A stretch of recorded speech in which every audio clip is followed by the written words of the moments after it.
don't assume that just because he makes more money than you, he's gonna pay. There was never a conversation about like, so what are you putting in? Here's my Venmo, you can pay me half. He was just terrified of ending up on influencers in the wild. I mean, y'all could get robbed.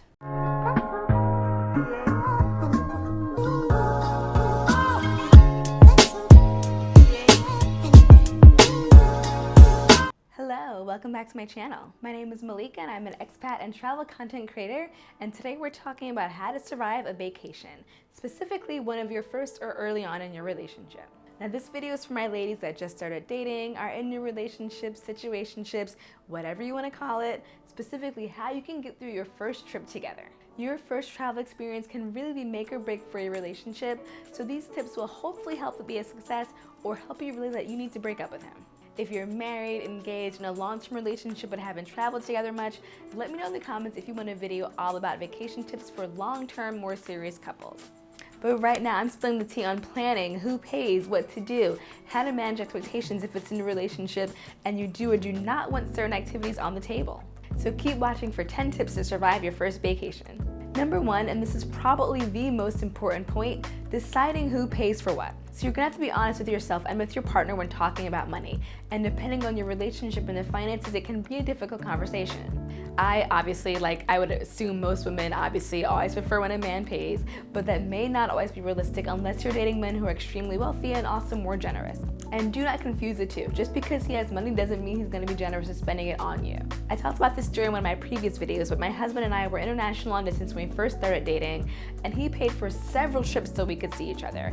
And in each of those cases, he made it very, very clear that he was paying up front, so there was no confusion on my part. So basically, once we established where we were going and when, he asked for my passport info so he could make the reservations, book the flights, and then he just sent me the email confirmation so I would know that it was done and this is where we're going and we're booked. So there was never a conversation about, so, what are you putting in? Or here's my Venmo, you can send me back half. Absolutely not, that never happened. And I think it's safe to say that if your man hasn't already made it clear that he intends to pay for the trip, then he probably isn't planning to. So when you bring up the conversation, you can ask pretty simply, what should we budget for this trip? And then plan something you can both afford.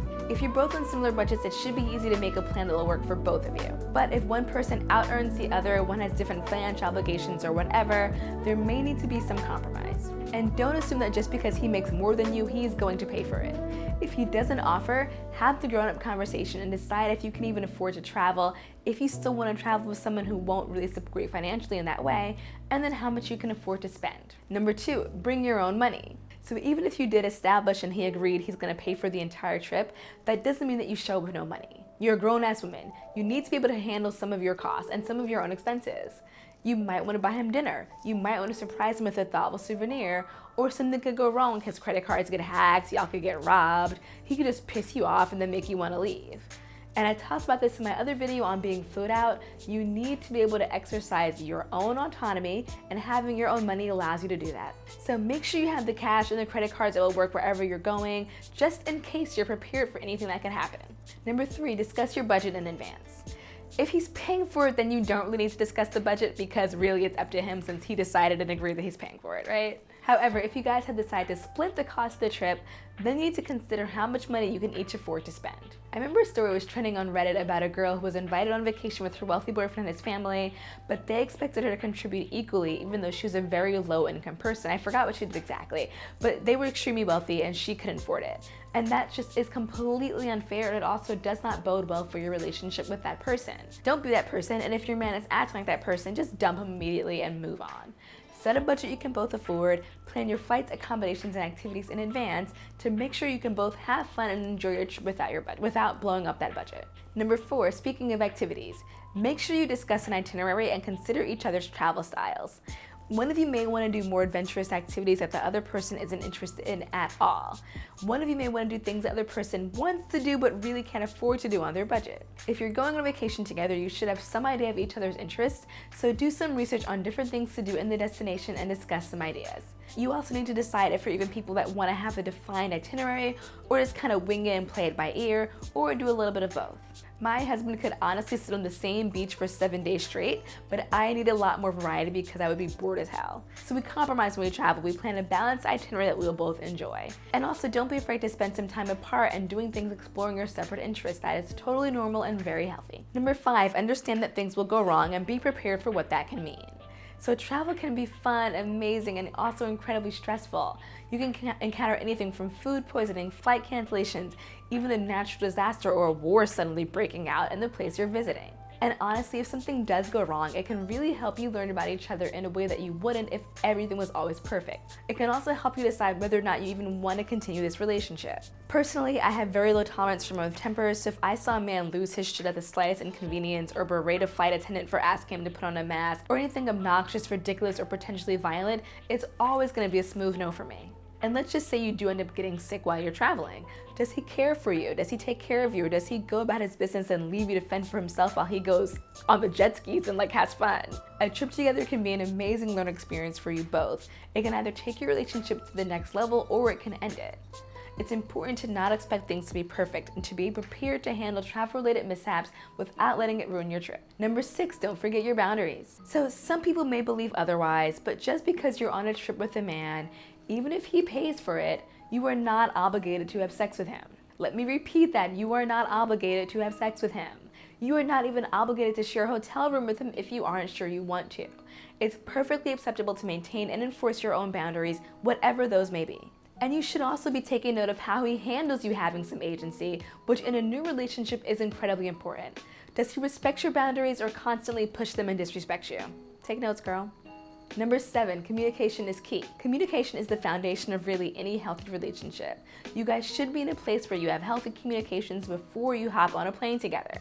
Because if you can't talk to each other at home, it's gonna be hella awkward when you're together for a few days in a foreign country, a few days straight, just having nothing to talk about. So communicate openly about what you wanna do, any fears about travel in general or with him in particular. Before you start planning a trip together, you should be in a place where you feel comfortable and safe and are able to have deep conversations and express yourself and feel like he listens and respects what you have to say. It doesn't have to be deep, soul-wrenching, intense conversation all the time. If it's a new relationship, you might not have fully opened up to each other in that way or really been through anything crazy or unique or scary together. Number 8, social media. So number 8, you guys need to decide in advance how you want to handle social media. And now you may have noticed in some of the footage that I use in this video and in almost all the posts on my social media, while I am married and I frequently travel with my husband, you have actually never seen him posted. We have a firm no social media policy. It works for us, it makes sense for us. You may want to be posting pictures of each other and he isn't into it, or vice versa. Don't automatically be offended or suspicious if he doesn't want to post you. Some of your friends may actually get in your head about it, but don't let them. Everyone has different attitudes about social media. He may have valid, not shady reasons for not putting you on the gram or letting you put him on yours. The key, as I said above, is communication. And obviously you want some dope pics of yourself on vacation, obviously, but he might find playing Instagram boyfriend to be extremely annoying, so also be sensitive to that. He might be terrified of ending up on influencers in the wild, or just be a really bad photographer and then make it be really awkward and uncomfortable for you both. I usually book an affordable photo shoot with a local pro to make sure I get good vacation pics and give my husband a break so he doesn't go crazy. You can find them on Airbnb or Snapper. I use them a lot. I'll leave some links to ones I use in the description box. It just makes it so much easier. You plan your photo shoots for an hour or two early in the morning, 8 or 9 a.m.